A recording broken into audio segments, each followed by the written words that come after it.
Last lecture में मैंने आपको रिफ्लेक्शन बताया था और reflection in the vector form बताया था, तो थोड़े अलग टाइप के सवाल थे वो, लेकिन मैंने आपको उसका कंक्लूजन भी लिखवा दिया था सारा, है ना, जैसे होता है। हाँ, तो उस चीज को ध्यान में रखना है। क्वेश्चन बहुत कमी के साथ हैं ऐसे वेक्टर फॉर्म के, लेकिन आ सकते हैं। आई बात समझ में? आएंगे तो आप कर ही लोगे। क्लियर है बात? तो अब हम आगे और पढ़ते हैं और हम लिखते हैं इमेज फॉर्मेशन, है ना, ऐसे लिखो, हेडिंग डाल लो, image formation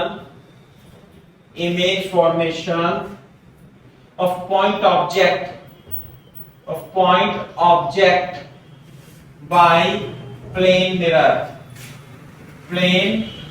mirror, image formation of point object by plane mirror।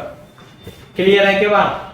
तो इमेज फॉर्मेशन पढ़ने से पहले अपन क्या करेंगे, पहले इमेज और ऑब्जेक्ट, देखो एक तो वर्ड है इमेज और एक है पॉइंट ऑब्जेक्ट, तो हम इसे डिफाइन करेंगे पहले। तो जो ऑब्जेक्ट और इमेज होते हैं वो दो टाइप के होते हैं, रियल एंड वर्चुअल। ऑब्जेक्ट भी जो होगा वो रियल होगा और वर्चुअल होगा। क्लियर है क्या बात? तो मैं आपको बता देता हूं कि रियल ऑब्जेक्ट और virtual object, real image, virtual image किस प्रकार की होती है। ठीक है, जैसे कि मैं लिख देता हूं real image, real object and virtual image. Real का मतलब ये आप कह सकते हो कि उस ऑब्जेक्ट को आप छू सकते हो, रियल, या रियल इमेज को आप छू सकते हो। वर्चुअल इमेज या वर्चुअल ऑब्जेक्ट को आप देख सकते हो लेकिन छू नहीं सकते, बस, यानी टच नहीं कर सकते। जैसे कि ये प्लेन मिरर है और इसके सामने कोई पॉइंट ऑब्जेक्ट रखा है, मिरर के सामने यानी कोई पॉइंट ऑब्जेक्ट रखा है, यहां से जैसे टॉर्च है या बल्ब रखा हुआ है, तो बल्ब से लाइट निकलेगी, तो ये जो ऑब्जेक्ट होगा ये रियल ऑब्जेक्ट होगा, सही है। और रियल ऑब्जेक्ट से जो रेज निकलेंगे ऐसे करके, है ना, रियल ऑब्जेक्ट से जो इमेज निकलेंगी वो क्या होगी, वो आफ्टर रिफ्लेक्शन वो कहां मिलती हुई दिखाई देंगी, वो पीछे दिखाई देंगी। तो इसकी जो इमेज बनेगी ये वर्चुअल इमेज होगी। जैसे कि वर्चुअल इमेज, है ना, वर्चुअल इमेज, जैसे कि आप खुद तो एक पॉइंट ऑब्जेक्ट होते हो, यदि आप अपने आप को मिरर में ऐसे करके अपने आप को मिरर में देखोगे तो आपकी इमेज मिरर के पीछे बनेगी, दिखाई देगी, लेकिन आप उसे कभी छू नहीं सकते, जबकि आप ऑब्जेक्ट को छू सकते हो। तो क्या रियल इमेज, रियल ऑब्जेक्ट और वर्चुअल इमेज, ऐसे करके।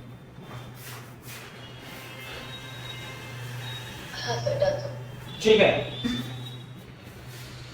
अब बोर्ड पे देखो, virtual image, virtual object and real image, ये कैसे बनेगी? मैं शॉर्ट में लिखा रहा हूं, वैसे बहुत ज्यादा है ना, लेकिन आप समझ जाओगे, क्योंकि इंग्लिश में लिखाने से टाइम खराब ही होगा, आपको समझा देते हैं। ये तो हो गया ऑब्जेक्ट, ओ, है ना। रियल वर्चुअल ऑब्जेक्ट कैसा होगा? वर्चुअल जो भी चीज होगी वो मिरर के पीछे होगी, इन फ्रंट ऑफ मिरर वो रियल ही होगी, मिरर के पीछे।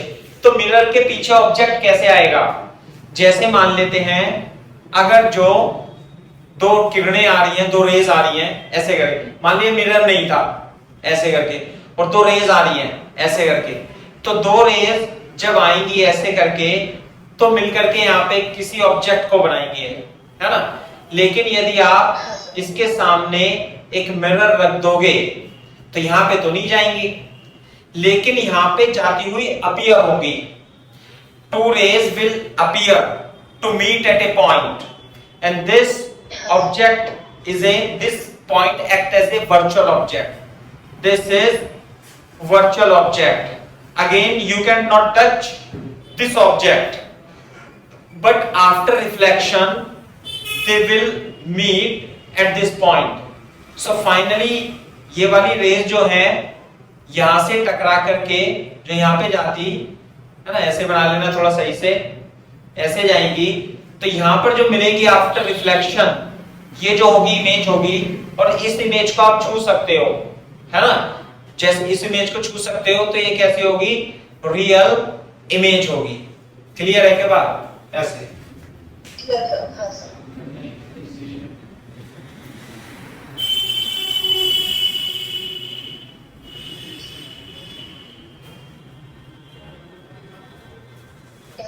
हाँ, इसका एग्जाम्पल आप ऐसे देख सकते हो कि जैसे आपके घर में सूरज की रोशनी आती है ना, तो जैसे मिरर है तो आप सूरज की रोशनी ऐसे आएगी, सनलाइट ऐसे आएगी, तो इससे रिफ्लेक्ट होकर के जो इमेज बनेगी वो आपके घर की किसी भी दीवार पे बनेगी, तो उस इमेज को आप छू सकते हो। आगे बात समझ में? ठीक है, तो जब आप जैसे मान लिया सूरज तो इधर है, देखो सूरज की लाइट, सनलाइट इधर से आएगी और ये जाकर के इधर टकराएगी, तो यदि आप इसमें देखोगे तो आपको सन भी दिखाई देगा, समझे ना, सन इधर से, सन मिरर के पीछे दिखाई देगा और लाइट जो है आपके इधर दिखाई देगी, आप करके भी देख सकते हो। तो सन जो है मिरर के पीछे है, जैसे इसमें है सन मिरर के पीछे है और इमेज आपके घर की दीवार पे बनेगी, आप करके देख सकते हो ऐसा। सही है? So this is real image, this is virtual object. Clear है क्या बात? Very good.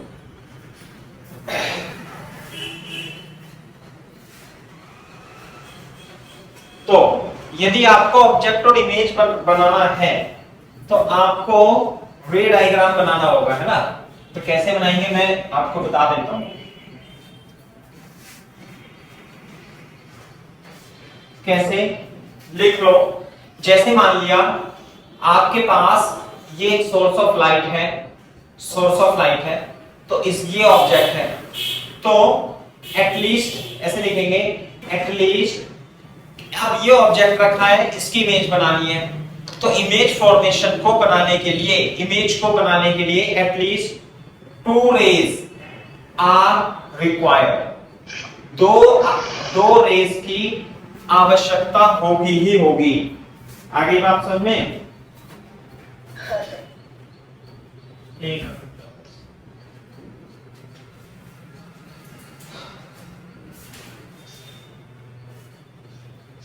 हाँ, तो दो इमेज की, दो रेज की आवश्यकता होगी। देखो ऑब्जेक्ट से तो जैसे मान लिया एक बल्ब है, इससे तो दुनिया भर की लाइट रेज निकलेगी, ये भी निकलेगी, ये भी निकलेगी, इधर से भी निकलेगी, इधर से भी निकलेगी, इधर से भी निकलेगी।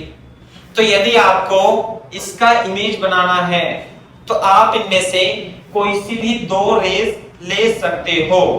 कैसे? देखो मैं करके दिखाता हूं आपको। या तो आप जैसे मान लिया आपने एक ऑब्जेक्ट से रे ली और ये सीधी नॉर्मल इंसिडेंस होती है, नॉर्मल इंसिडेंस होती है, तो रिफ्लेक्ट होकर के वापस चली जाएगी ऐसे, और एक रेज और ले लेते हैं, तो according to laws of reflection ये जो एंगल होगा आई और ये भी होगा आई। तो जब आप इन दोनों रेज को रिफ्लेक्टेड, 2 रेज लो, at least 2 reflected rays, 2 reflected rays are required. तो दोनों रिफ्लेक्टेड रे को यदि आप पीछे बढ़ाओगे ऐसे करके, है ना, तो जहां पर ये मिलती हुई प्रतीत होंगी, where they will appear to meet, it will be the position of image। बात समझ में आती है? यही क्या होगी? पोजीशन ऑफ इमेज होगी। और ये ट्राइंगल आप देख सकते हो, ये एंगल आई है, तो ये एंगल भी कितना होगा? आई होगा। ये 90 डिग्री है, 90 डिग्री, दोनों 90 डिग्री है, ये आई है, तो ये भी कितना होगा? ये 90 माइनस आई है, तो ये भी कितना है? आई, ये 90 माइनस आई, है ना, तो ये भी कितना हो जाएगा? 90 माइनस आई हो जाएगा।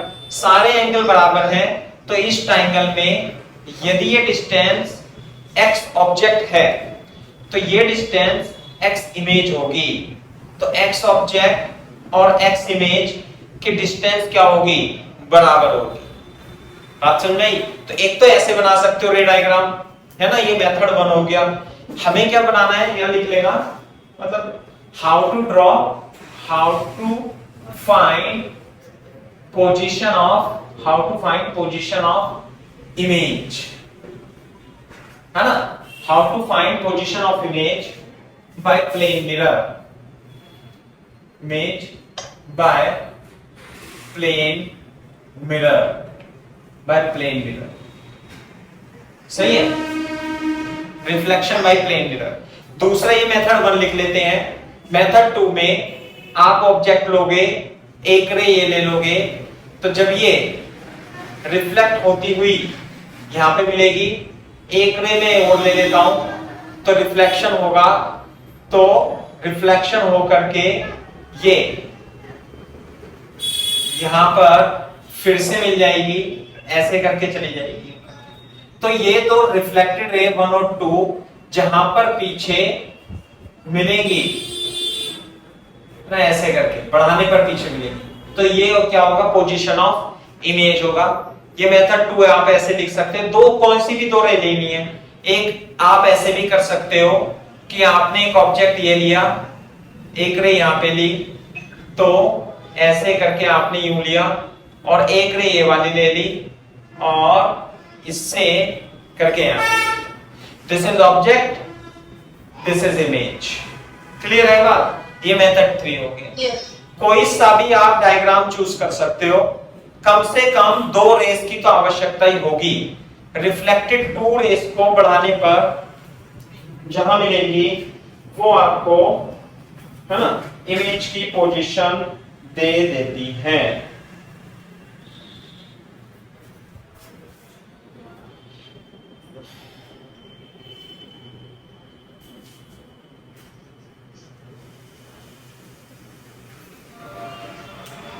मैं इसमें कुछ पॉइंट लिखा देता हूं जो आपको याद रखने हैं। देखो, जब बना लो तो बता देना।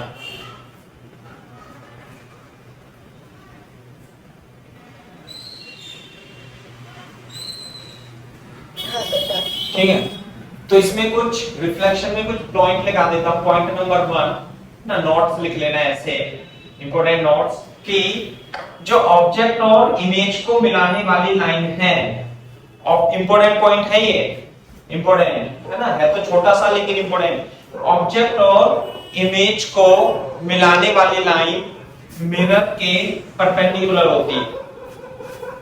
कैसे?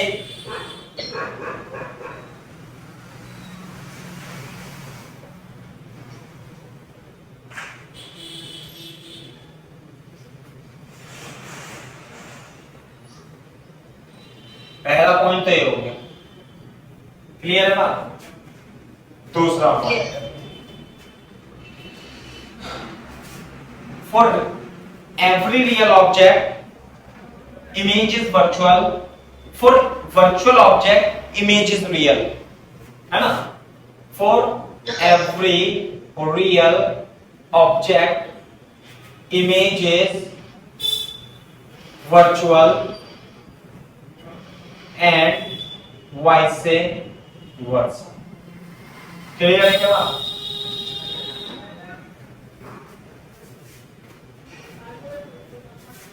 थर्ड पॉइंट, ये भी इंपॉर्टेंट पॉइंट है। Object O and I are at same distance from the mirror। आई बात समझ में? And size of object, size of extended object, ये लिखाऊंगा मैं बाद में भी, size of extended object is same as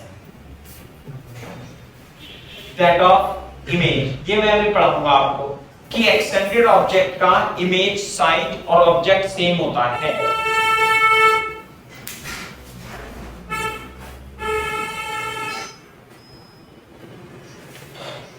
सही है। फॉर एग्जाम्पल अब देखते हैं अपन कुछ क्वेश्चन करके किस प्रकार से हम करेंगे क्वेश्चन ऑब्जेक्ट और इमेज फॉर्मेशन में करते हैं।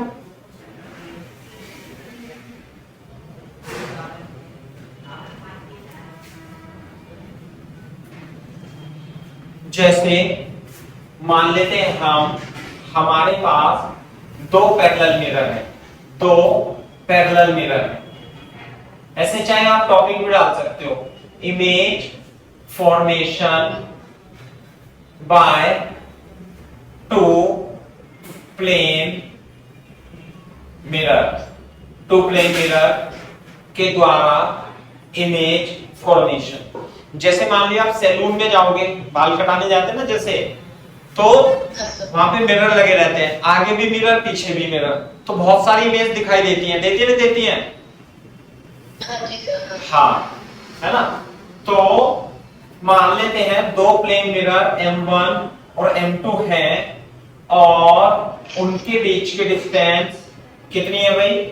30 सेंटीमीटर है, 30 सेंटीमीटर है। क्लियर है क्या बात? अब एक ऑब्जेक्ट यहां रखा हुआ है, 10 सेंटीमीटर इससे यहां पर है और इससे 20 सेंटीमीटर की दूरी पर। सही है क्या बात? ये है 10 सेंटीमीटर और ये 20 सेंटीमीटर, ऐसे करके। तो देखो, infinite images are form, infinite यहां पे नहीं, यहां साइड में लिखेंगे अपन, इनफाइनाइट इमेजेस आर फॉर्म। पहली बात तो पोजीशन क्या होगी, आप लिख सकते हैं यहां पे, ऐसे लिखेंगे, find the distance of images from two parallel mirror as shown in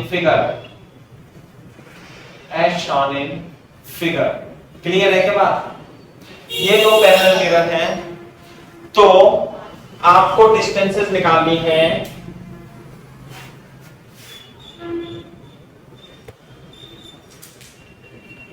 You have to find the distance of images from two parallel mirrors।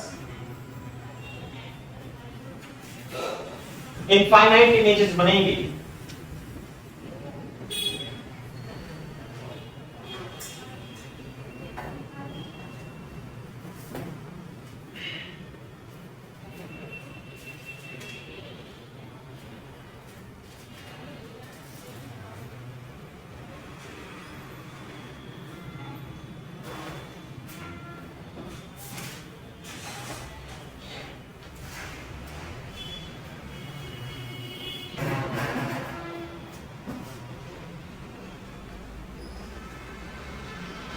चलो भाई, जब कॉपी कर लो तो बता देना,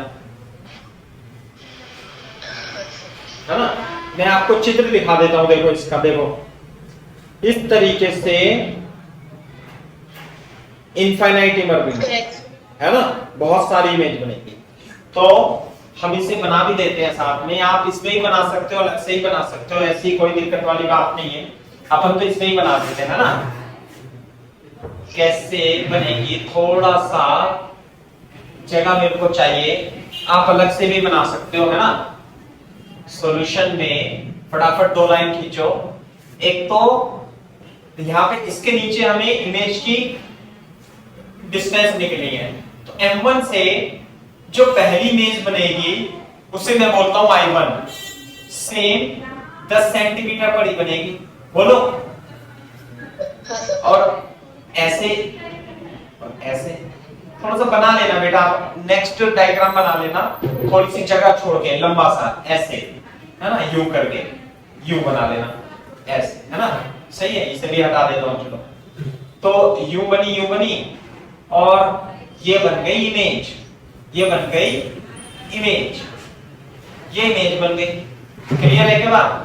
अब ध्यान से देखो इधर, हाँ अब ये ऐसे जाएगी, ये ऐसे जाएगी, तो यहाँ पे तो मिरर रखा हुआ है ये, और ये पहली जो इमेज बनेगी इससे वो बनेगी 10 सेंटीमीटर पे, सही है। अब जो दूसरी इमेज बनेगी ये I1 will act object for mirror 2। तो इस अब ये यहाँ पे जो इमेज बनेगी, जैसे ये बन गई तो इधर बनेगी ऐसे करके और इधर बनेगी। क्लियर है क्या बात? 10 सेंटीमीटर सही है भाई। एक तो ये बने और नीचे लाना पड़ेगा मेरे को 10 सेंटीमीटर, ठीक है। इसी प्रकार से इसके लिए भी देखो, इसके लिए भी क्या बनेगी, ये इमेज बनेगी इस तरीके से। तो इससे इधर की ओर कितनी और बनेगी, 20 सेंटीमीटर पर बनेगी। दिस इज एट 20 सेंटीमीटर पर। तो इससे जो पहली इमेज बनेगी इसे मैं बोलता हूं I1 और इसे बोलता हूं मैं I2, सही है। तो जो I2 होगी ये तो 10 सेंटीमीटर पर, ये हो जाएगी 20 सेंटीमीटर, सही है क्या बात? 10 सेंटीमीटर 20 सेंटीमीटर, यूं जाएगा यूं जाएगा और ये ऐसे बन जाएगा यूं करके, सही है। I2, दिस इज I2, ये हो गया I2। अब ये वाला ऑब्जेक्ट है ना, ये ऑब्जेक्ट इसके लिए क्या करेगा, ये I2 इसके लिए ऑब्जेक्ट का काम करेगा और ये इमेज I1 इसके लिए ऑब्जेक्ट का काम करेगी, है ना। तो एक तो ये I1 बन गई है, क्या I2 बन गई। इसके द्वारा जब इमेज बनेगी इसके सामने ये आएगी ना, तो इससे जो इमेज बनेगी, इसकी इमेज इधर बनेगी I3, इसकी इमेज इधर बनेगी I4, ऐसे बनती रहेगी। बात समझ में आ रही है? तो मैं डायरेक्ट इसका फॉर्मूला है आपको मैं बता दूं कि ये तो I1 होगी और इसमें दोनों के बीच की डिस्टेंस कितनी है, 30 सेंटीमीटर। आप इसमें 30 सेंटीमीटर जोड़ दोगे तो कितना आएगा, 50 सेंटीमीटर। बात समझ में आई? दूसरी इमेज बनेगी, इसमें 30 जोड़ देना, तो 30 सेंटीमीटर जोड़ना है दोनों के बीच की डिस्टेंस, ये आ जाएगा 40 सेंटीमीटर। फिर नेक्स्ट इमेज 90 सेंटीमीटर पर बनेगी इससे, और फिर नेक्स्ट इमेज इससे बनेगी 80 सेंटीमीटर, ऐसे करके बनती है एंड सो ऑन, ऐसे ही चलता रहेगा लगातार।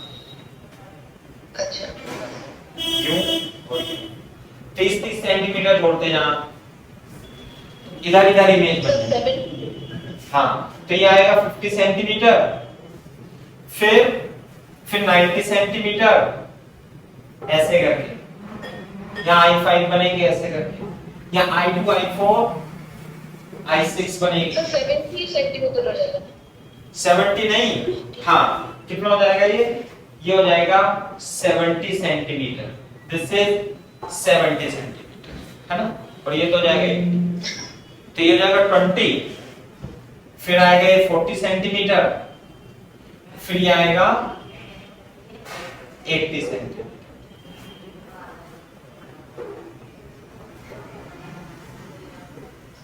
ये है। तो इस तरीके से आप पैरेलल के लिए डायरेक्ट फॉर्मूले से लिख लेना, है ना भाई। ये इमेज डायग्राम तो ऐसे ही बनता है गंदा सा।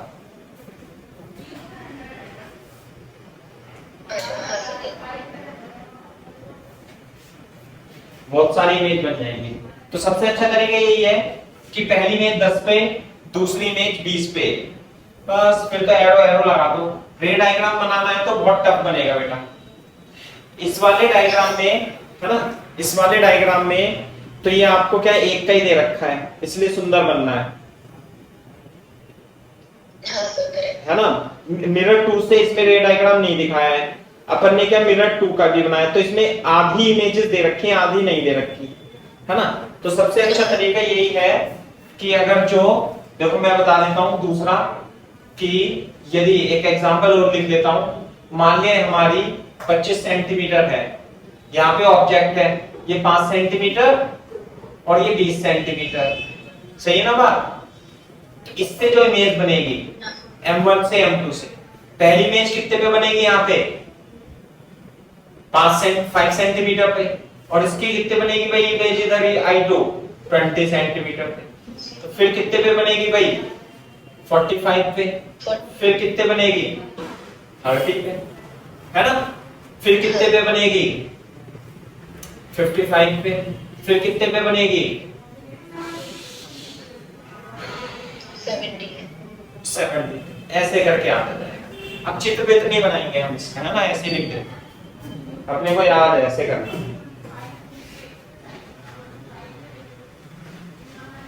तो this is the image formation by plane mirror. आप इसे अपनी तरफ से आराम से घर पे बैठ के ही बना सकते हो, है ना।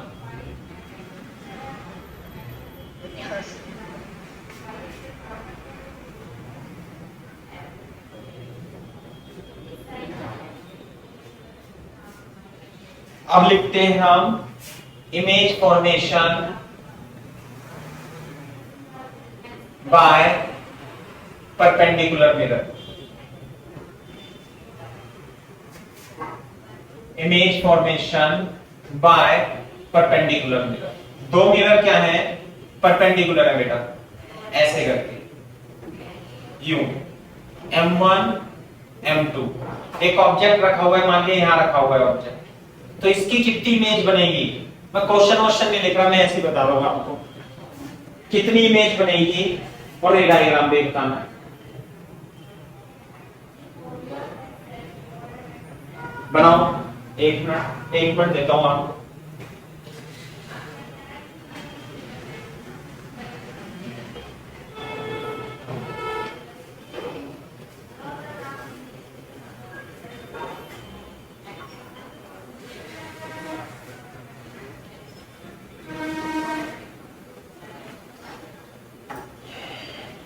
देखो, दो मिरर है M1। मैंने आपको बताया था कि जो इमेज होती है वो ऑब्जेक्ट से समान दूरी पर बनती है मिरर के पीछे। ये डिस्टेंस, तो एक तो इमेज इसकी ये बन जाएगी, है ना। कैसे बनेगी, मैं मतलब इससे तो बहुत सारी रे निकलती हैं, दुनिया भर की रे निकलती हैं। कोई सी भी दो रे ले लो आप और ड्रॉ कर लो, है ना। At least 2 rays are required. तो मैं ये रे लेना पसंद करता हूं। एक रे ये ऐसे गई, है ना। इंसिडेंट होने के बाद ऐसे चली जाएगी, और इंसिडेंट होने के बाद ऐसे चली जाएगी, तो यू करके यू चली जाएगी। This is mirror 1। तो बन गई भाई I1 तो, है ना। इसी तरीके से I2 बना लो। एक हेलो, हाँ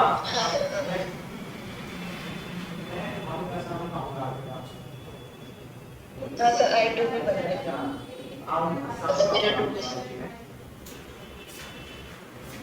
हाँ भाई, तो देखो कैसे। अब इसी तरीके से इसकी जो इमेज बनेगी M2 से, वो इमेज बनेगी I2 यहां पर बनेगी। उसके लिए भी आप दो रेज ले सकते हो, है ना। कैसे लोगे, ये रे ले लोगे और एक ये रे ले लोगे, सही है, और ऐसे चला जाएगा और ऐसे चला जाएगा, तो दो इमेज तो ये बन गई। सही है क्या बात, ठीक है। अब और कोई इमेज बन सकती है क्या। तो अगर आप रेज मतलब नीचे की तरफ लो तो फिर वो मिरर 1 से दोबारा रिफ्लेक्ट होगी। हाँ, मिरर 1 से दोबारा रिफ्लेक्ट हो जाएगी, बिल्कुल सही बात है। तो मैं आपसे ये पूछना चाहता हूँ क्वेश्चन, मान लीजिए ये मिरर है, तो ऑब्जेक्ट है, तो इसकी इमेज यहाँ पे बन रही है। वो मैंने आपको बता दिया कैसे, यू गया और ऐसे जाएगा और यहां पर जाकर के उसकी इमेज बन जाएगी ऐसे। क्लियर है बात, ठीक है। अब मैं ये, मेरा क्वेश्चन ये है कि अगर जो मान लिया मिरर ये है और यहाँ पे मिरर नहीं है और यहाँ पे ऑब्जेक्ट है, तो क्या इसकी इमेज बनेगी या नहीं बनेगी।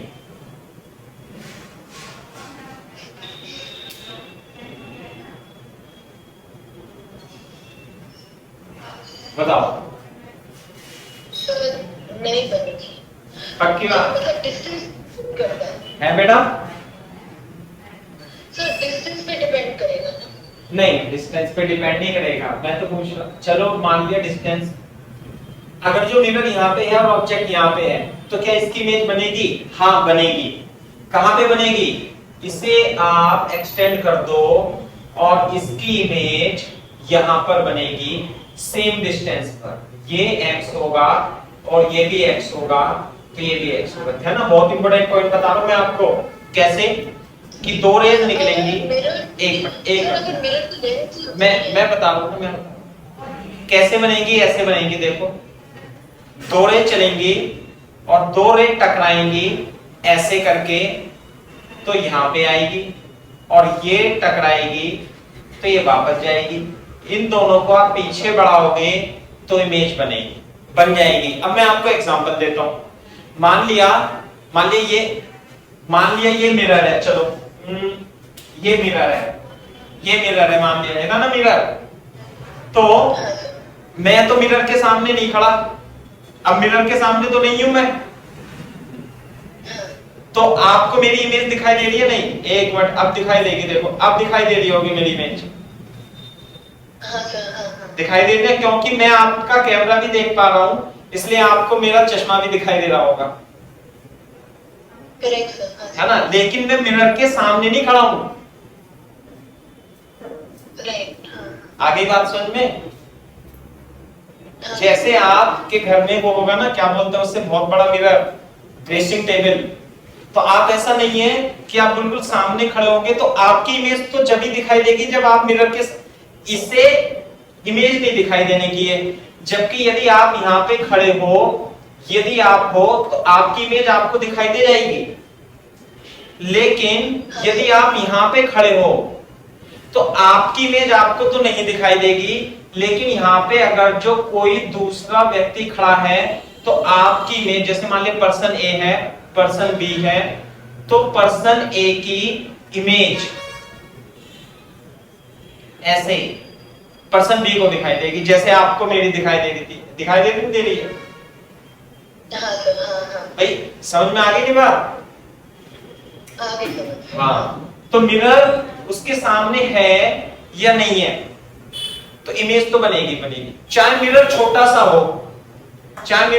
सा हो तो इमेज तो इसकी यहाँ पे बननी ही बननी है, चाहे मिरर छोटा सा ही क्यों ना हो। देखा होगा आपने, वो जो छोटे छोटे मिरर नहीं होते, मिरर इतने से, वो जो सजावट के लिए लगाते हैं। हाँ जी सर, हाँ। तो उसमें मतलब आप देखोगे तो बहुत बड़ा आपको पीछे की बिल्डिंग भी दिखाई दे जाएगी आपको। करेक्ट सर, सही है ना? तो ये है। तो इसी तरीके से कॉन्सेप्ट मेरा ये है कि मान लिया ये वाला जो इमेज है, ये एक वर्चुअल ऑब्जेक्ट है मिरर 1 के लिए, तो इसकी इमेज जो बनेगी वो यहां पर ही बनेगी। M1 के लिए I2 वर्चुअल ऑब्जेक्ट है और इसकी इमेज यहां बनेगी। उसी प्रकार से I1 मिरर 2 के लिए वर्चुअल इमेज का वर्क करता है और उस I1 की इमेज I4 भी यहीं पर बनेगी।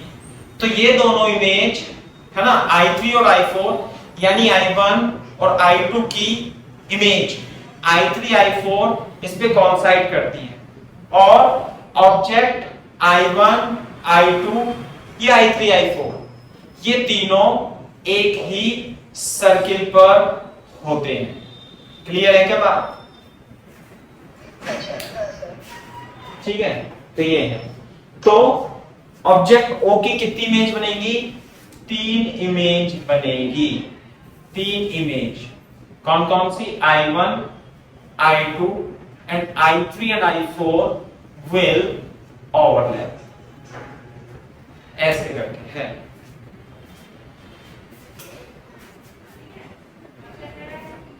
and I1 and all images with object will lie on same circle. है ना। इस चीज को भी बना लेना, देखो ये बहुत इंपॉर्टेंट पॉइंट है ये। वैसे इतना भी इंपॉर्टेंट नहीं है, पढ़ाना तो है तो बताना तो होता ही है ना। लेकिन ये ए है, यहां पर ए है, तो ये ए की इमेज बनेगी ऐसे, और वो देखेगा कभी जब मिरर आपके सामने होगा। आप अपनी इमेज को कभी देख सकते हो जब मिरर सामने होगा आपके, नहीं तो कोई और देख लेगा।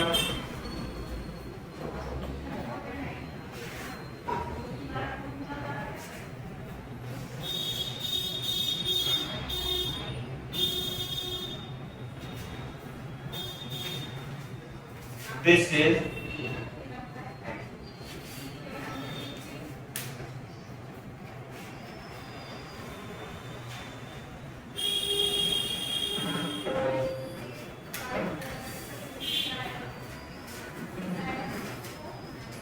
Done sir.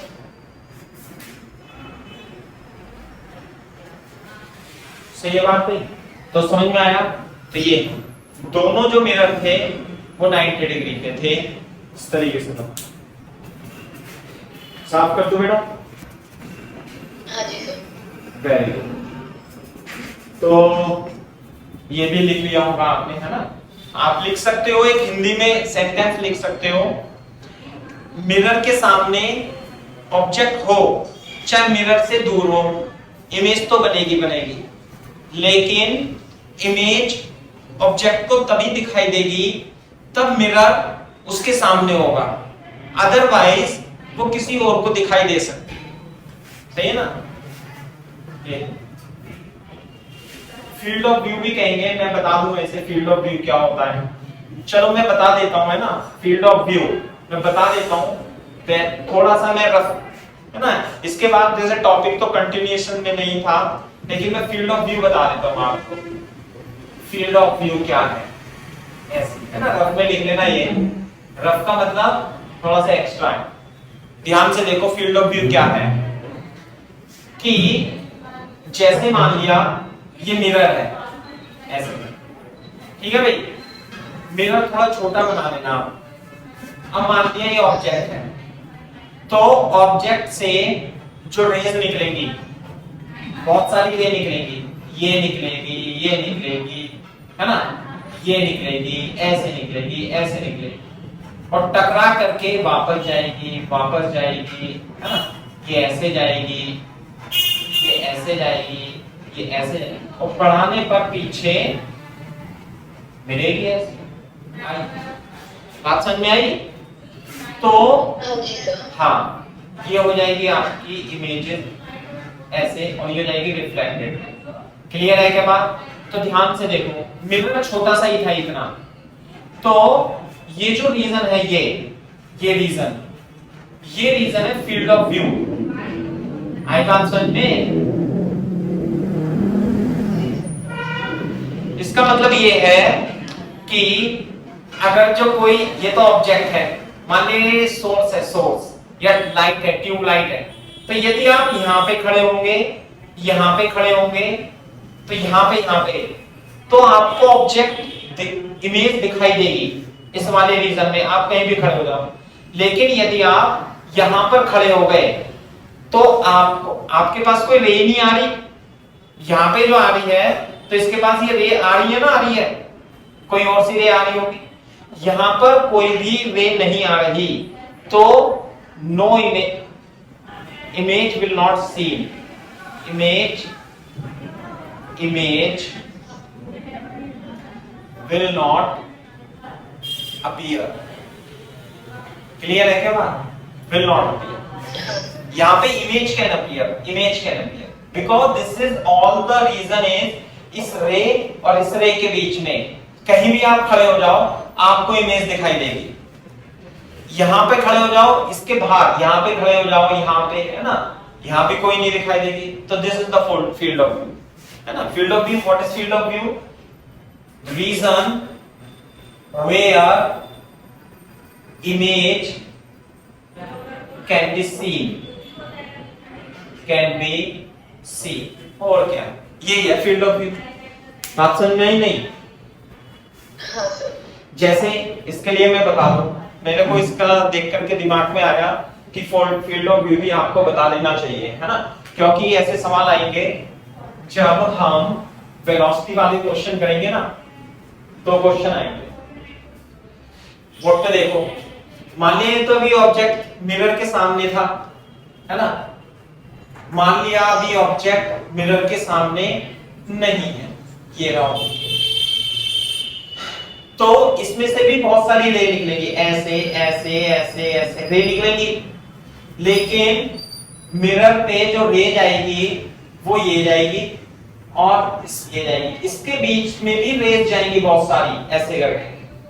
तो जो इमेज बनेगी वो कौन सी रे से बनेगी, इससे इससे इससे बनेगी, और पीछे बढ़ाने पर यहां पे बनेगी।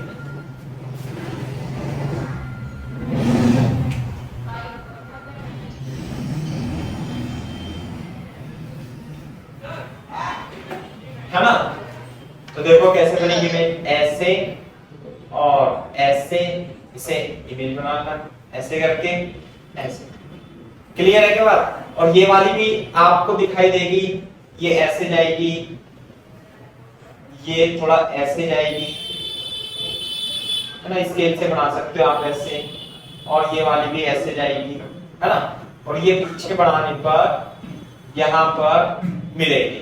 तो ये वाली रेस, तो जो बाकी रेस होंगी वो तो होंगी ही नहीं काम की। तो आपको इसकी जो इमेज है वो कहां पे दिखाई दे सकती है। यदि आप यहाँ पे खड़े हो गए ना, तो नो इमेज, यहाँ पे कोई भी इमेज नहीं दिखाई देगी। कहां पे दिखाई देगी भाई, फील्ड ऑफ व्यू में। तो what is field of view, तो यदि आपको इस मिरर में इसकी इमेज देखनी है ना भाई, इसकी इमेज देखनी है, ये ऑब्जेक्ट है, तो इमेज तो यहां बनेगी ऐसे करके यू। तो कहां पे खड़ा होना पड़ेगा आपको, आपको इस रीजन में खड़ा होना पड़ेगा, यहां पे कहीं, ये इस रीजन में। अगर जो आप इस रीजन में खड़े हो तो आपको इमेज दिखाई देगी, अदरवाइज यहां पे खड़े हो कोई भी इमेज नहीं दिखाई देगी। तो इस रीजन को क्या कहते हैं भाई, फील्ड ऑफ व्यू। क्लियर है क्या बात? हाँ, तो ऐसा नहीं है कि मिरर के सामने कहीं भी खड़े हो जाओगे दिखाई देने लगेगी, ऐसा होता भी नहीं है। सही नहीं करा मैं सौजन्या भाई, आप अपने ड्रेसिंग टेबल में पूरे कमरे को थोड़ी ना देख लोगे, हाँ जी, हाँ, है ना। तो इस तरीके से आप इसे फील्ड ऑफ व्यू को समझ सकते हो। करो कॉपी प्राप्त।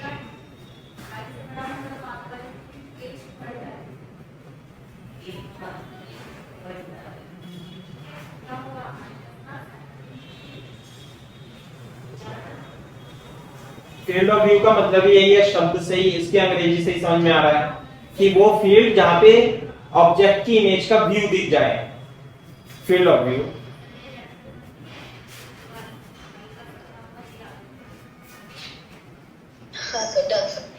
वेरी गुड, चलो, तो ये तो मैंने आपको ऐसे ही बता दिया जवाब में, है ना, तो कोई दिक्कत नहीं है इसमें। हम पढ़ रहे थे रिफ्लेक्शन बाय प्लेन मिरर, है ना, और परपेंडिकुलर का तो मैंने बता दिया था आपको। यदि दो परपेंडिकुलर मिरर है तो I1, I2, I3, I4, लेकिन यदि दो मिरर किसी इंक्लाइन पर है, ऐसे if two mirrors are inclined at some angle, तब जैसे ये थोड़ा बड़ा बनाना है अपने को, नहीं गंदा बनेगा, ऐसे करके यू बनाना है थोड़ा सा, है ना भाई, मिरर, हाँ थोड़ा बड़ा बनाना है, ये M1, ये M2, सही है बात, है ना। तो यदि इसका आई थिंक इसमें एक फॉर्मूला पढ़ा हुआ था, वो 360, हाँ वही करने जा रहे हैं, वही कर। तो 10th में भी पढ़ा था क्या वो? सर आई थिंक 9th में आया था। अच्छा 9th में, हाँ वही है, ये बिल्कुल सही पहचान रहे आप, वही है तो ऐसे है। मैं सीधा इसमें एग्जांपल कराता हूं और आपको फॉर्मूला तो है ही वो, लेकिन उसके अलावा भी कुछ है अभी तो, है ना। जैसे मान लिया इसके बीच में एंगल है 30 और ऑब्जेक्ट रखा हुआ है यहां पर, ऑब्जेक्ट रखा हुआ है यहां पर और ये है 10 डिग्री और ये है 20 डिग्री। बात समझ में आ गई नहीं? तो ये ऑब्जेक्ट है, ये ऑब्जेक्ट है, तो इसकी इमेज कहां बनेगी पता है आपको? एक तो इसके रिफ्लेक्शन से बनेगी I1, एक इसके रिफ्लेक्शन से बनेगी I2। बोलो हाँ जी सर। और बनेंगी क्या? हाँ बनेगी। क्यों? क्योंकि इस मिरर के लिए ये एक ऑब्जेक्ट की तरह वर्क करेगा, तो इसकी इमेज यहां पर बन जाएगी I3 ऐसे करके। इसकी इमेज ये I2 इसके लिए ऑब्जेक्ट का काम करेगा, इसकी इमेज बन जाएगी I4। ये मिरर के लिए वर्क करेगा ऐसे करके, है ना, और इसकी इमेज फिर से बन जाएगी यहाँ पे I5 ऐसे करके बन जाएंगी। खूब सारी इमेजेस बनती रहेंगी, है ना। और ये जो सारी इमेजेस होंगी, ये सारी इमेजेस एक सर्किल पर लाई करेगी। बात समझ में आ गई नहीं? All the images will lies on circle. तो देखो ध्यान से, एंगुलर पोजीशन बतानी है। ये देखो आप पहले की देखो ये थोड़ा सा ऐसे ही है ना, गंदा सा तो बनेगा ही। मैं दोबारा से बनाता हूं, जैसे मेरा था ऑब्जेक्ट हमेशा सर्कल पे लाई करता है क्या? हाँ, ऑब्जेक्ट और image will lie on the circle, है ना। मैं चित्र दिखाता हूं आपको, है ना। देखो सिंगेज में अच्छा बना रखा है ये, ऐसे अपने पास एक ये देखो ऐसे, ठीक है भाई। तो सर्किल पे लाई करेगा, तो जब ये सर्किल पे लाई करेगी, चलो मैंने दिखा तो दिया आपको, तो सर्किल पे तो लाई करेगी, लेकिन हमें एंगुलर पोजीशन बतानी है। समझ लेना, कॉपी कर लेना, किताब में तो लिखा ही है सब। ऐसे करके I1 बनेगा। ये कितना डिग्री पे था अभी?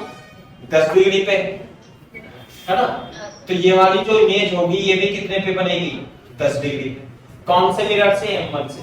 तो मैं यहाँ M1 और M2 लिख देता हूँ। सही है?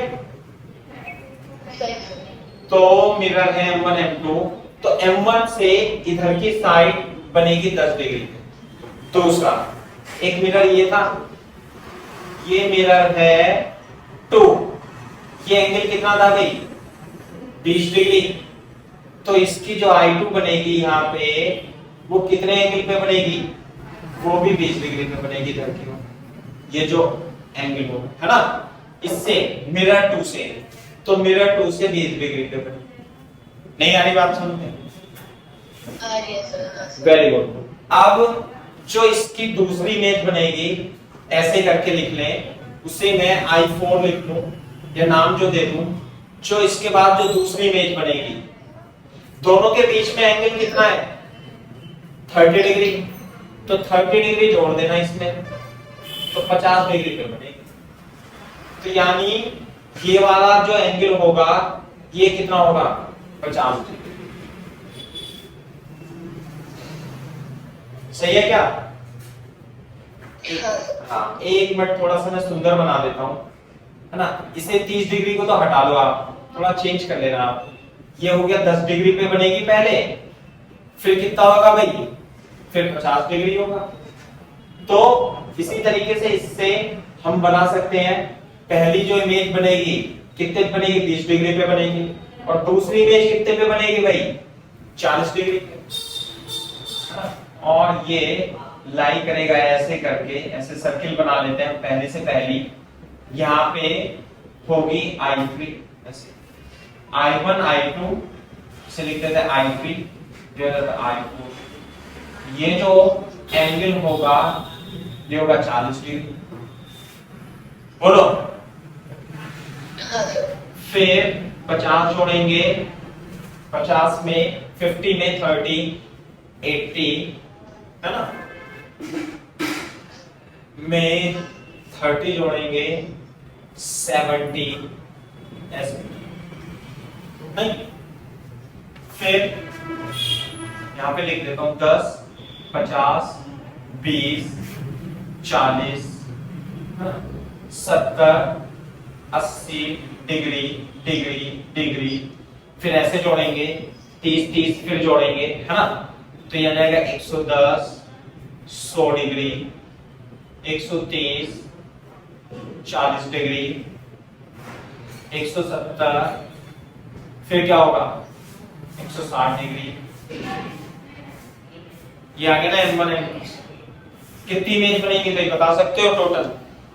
30 और जोड़ दूं क्या?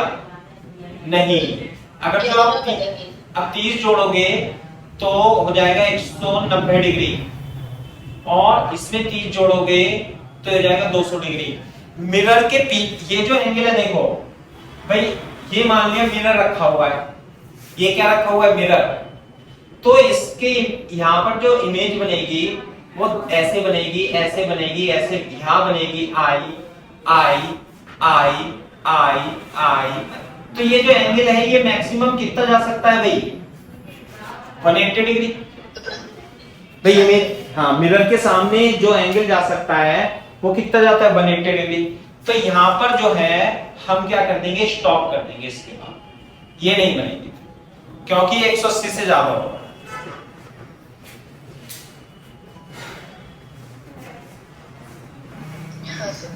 तो टोटल कितनी इमेज बनी? नंबर ऑफ इमेजेस 12 हो गया। 12 हो गया, लेकिन आंसर इसका है 11। ऐसे लिख देता हूं, I1 I2 I3 I4 I5 I6, है ना, I7 I8 I9 I10 I11 I12। Clear है के बाद? तो मैं आपको तरीका बता रहा हूं, है ना। वैसे तो नंबर ऑफ इमेजेस 12 है ना, लेकिन ये गलत आंसर है। उसके लिए क्या, एक तो आपको स्टॉप कहां करना है ये तो पता लग गया होगा कि अगर जो 180 डिग्री 180 डिग्री से ज्यादा आ जाए तो स्टॉप कर दो। दूसरा, स्टॉप करने के बाद आप क्या करोगे, देखो इधर, जैसे मान लिया, समझना इसे रफ में लिख लेना कि भाई ये जो था 170 डिग्री था, इससे जो एंगल था 170 डिग्री, M1 से 170 डिग्री कहां बनेगा? लगभग यहां बनेगा, सही है, 170 डिग्री। दूसरा, ये जो I12 था ये M2 से था, और ये कितना था 160 डिग्री, तो 160 डिग्री यहीं पर बनेगा, यानी कि I11 और I12 जो है वो कोइंसाइड करेंगी। कैसे पता लगेगा? आप जब आंसर सॉल्व कर लो तो आपको क्या करना है, आपको ये चित्र बना लेना भाई। आपको क्या करना है, जो फाइनल एंगल है 170 और ये क्या है 160 प्लस 30 डिग्री जोड़ोगे तो 360 डिग्री आएगा। इसका मतलब I11 and I12 are coincide, है ना, कोइंसाइड्स। क्लियर है क्या बात? तो इसलिए number of images not 12 minus 1 is equal to 11। Number of images क्या बनेगी? 11 बनेगी। तो जब भी आपको आंसर करना हो आप इसी मेथड को यूज करेंगे और फाइनली चेक कर लेंगे। जो लास्ट की इमेजेस होंगी वो एंगल और वो एंगल को जोड़ के साथ में 30 डिग्री जोड़ के 360 तो नहीं आ रहा। कभी ऐसा ना हो कि ये इमेज ओवरलैप कर ले, है ना। ये तो इमेज क्या करनी है, ये ओवरलैप करनी है। इसलिए नंबर ऑफ इमेज जो आएंगी वो कितनी होगी? 11 ही होगी। मेरे ख्याल से समझ में आना चाहिए सवाल। हाँ सर, हाँ सर, आगे।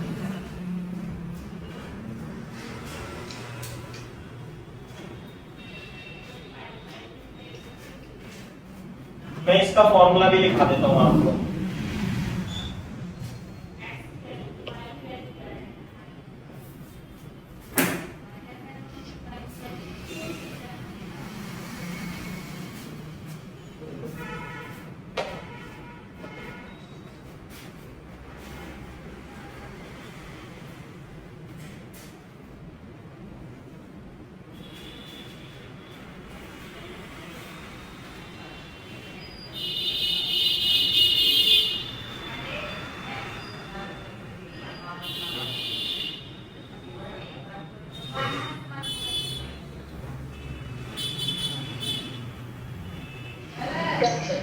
ठीक है, तो मैं इसका एक जनरल फॉर्मूला भी लिखवा देता हूं, लेकिन फॉर्मूला देखो फॉर्मूला लिखा रहा हूं, लेकिन आपको क्या करना है, ये जनरल मेथड है, थोड़ी देर लगेगी, ऐसे ऐसे करके फाइंड करके देखो तभी आंसर मैच करो।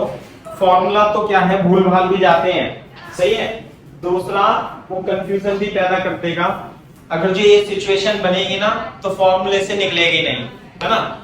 फिर भी फॉर्मूला मैं आपको बता देता हूं, जो आपने 9th में पढ़ा था, उसे थोड़ा सा एक्सप्लेन करके, उसे मॉडिफाई करके बताना पड़ता है ना। तो ऐसे लिखेंगे फॉर्मूले में, है ना, ऐसे है। मान ले 2 मिरर है, उनके बीच में एंगल थीटा है। फाइंड 360 डिग्री अपॉन थीटा, है ना। पहले तो फाइंड करो। If it is integer, if it is integer, है ना, इफ इट इज इंटीजर, मान लिया 360 इंटीजर n आ गया। हो सकता है ये इंटीजर ना हो, ये फॉर्मूला हमें तभी लगाना है जब 360 अपॉन थीटा इंटीजर है। आगे के बात समझ में, जैसे मैंने ये बता दिया था ना, 360 अपॉन 30 तो कितना आया, 12, सही है, 12 आ गया। हाँ, तो लिखेंगे इफ, पहला लिखेंगे इफ n इज, ऐसे लिखेंगे 360 upon theta is even number, इस इवन नंबर, है ना, इवन नंबर, सर फिर -1 हो जाएगा। हाँ, is on even number and object is, एक मिनट रुको, मैं अभी इसमें फॉर्मूले देख के बताता हूँ। ऑड नंबर, उससे अगर इवन होता है तो किसी भी केस में 360 बाय थीटा -1 ही होता है। हाँ, और अगर ऑड होता है तो सिमेट्रिक और एसिमेट्रिक के केसेस बनते हैं। हाँ बिल्कुल सही बात है ना। इवन नंबर, इवन हो या ऑड हो, सुनो एक मिनट, इवन हो या ऑड हो, ऐसे कोई भी नंबर है ये, इवन हो या ऑड हो, and it is placed symmetric. Clear है क्या बात? इट इज प्लेस्ड सिमेट्रिक और angle bisector, then number of images जो होंगे 360 अपॉन थीटा -1 होगी, ये बात है ना। दूसरी बात है ना, if object is placed unsymmetric, जैसे ये रखा हुआ है, ये वाला अनसिमेट्रिक रखा हुआ है, then if 360 upon theta is odd number, है ना, तो देन नंबर ऑफ इमेजेस कितनी होगी भाई? 360 अपॉन थीटा ही होंगी। बात समझ में आई? हाँ सर, हाँ सर। यार इसमें तो गलत ही लिखा है, तो इसमें तो एंगल बाइसेक्टर,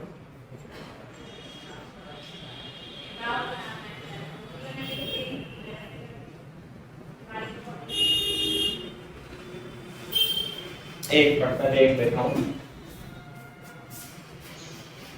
मतलब मुझे तो याद है। हाँ मैं समझ गया, मैंने किताब में ना गलत देख लिया, अपने कॉपी से ही लिखा हुआ है, मैं इसे थोड़ा सा चेंज करूंगा, इसे काट दो, ये गलत लिखा हुआ है सब, है ना। एक मिनट मैं इसमें दिखा देता हूँ, ऐसे लिखो, इफ ये फाइंड करा 360 अपॉन थीटा इज n और ये इंटीजर है, ऐसे लिखो आप, क्लियर है बात।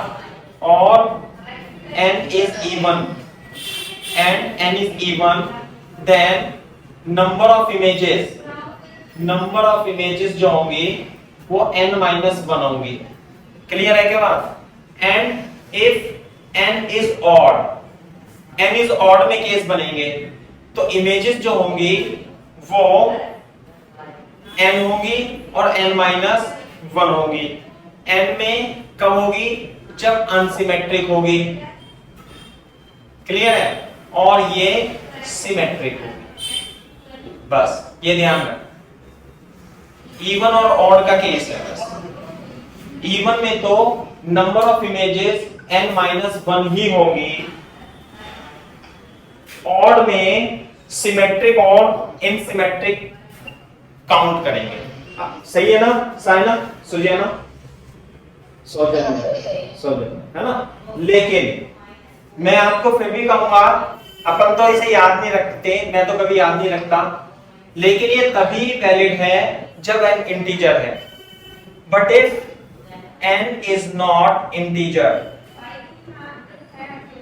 देन यूज ओरिजिनल मेथड, है ना, method to count the images. Clear है क्या बात, ये ध्यान रखना है अपने को, ये बिल्कुल सही है, से कर सकते